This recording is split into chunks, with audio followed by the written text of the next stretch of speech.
గారిని కూడా ఒక ప్రశ్న అడుగుతా ఉన్నా నేను. ఇది మా జగన్ను మీరు ఏం చేయాలనుకుంటున్నారు?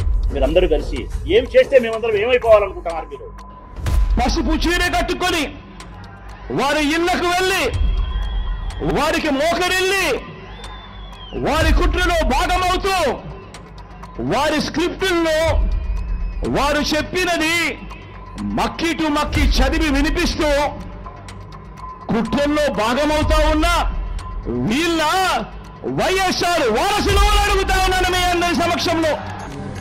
ఆమె సునీత గారు మాట్లాడింది చూస్తే మేము ముందు నుంచి ఏం చెప్తున్నామో, ఎవరు నడుపుతున్నారు ఇదంతా, ఆమె ఎవరి చేతిలో పావుగా ఉన్నారో, ఏ చంద్రబాబు నాయుడు గారి చేతిలో పావుగా ఉండి ఎట్లా ఆడుతున్నారో, చంద్రబాబు పలికించే చిలక పలుకులు అనడానికి ఇంతకంటే ఏం ఆధారం కావాలి? జగన్మోహన్ రెడ్డి గారి క్వార్టర్ గురించి మాట్లాడి ఇవన్నీ చూస్తే చంద్రబాబు నాయుడు డైవర్షన్ పాలిటిక్స్లో భాగంగానే సాయన్న ఆ విధంగా మాట్లాడాడేమో అని నాకు అనిపించింది. నువ్వేం చెప్పావు? వెంకటేశ్వర స్వామి మీద కొట్టేసి వ్యవసాయం చేసుకుంటాను. ఆ వ్యవసాయం చేసుకోవాల్సినటువంటి వాడి నువ్వు వ్యవసాయాన్ని వదిలిపెట్టి చంద్రబాబుకి సాయం చేస్తున్నట్టుగా అనిపిస్తుంది. నువ్వు వ్యవసాయాన్ని వదిలేసినట్టుకున్నావు. కూటమికి చంద్రబాబు నాయుడికి సాయం చేస్తున్నట్టుగా అనిపిస్తుంది తప్ప వ్యవసాయాన్ని పట్టించుకున్న పరిస్థితి కనిపిస్తుంది.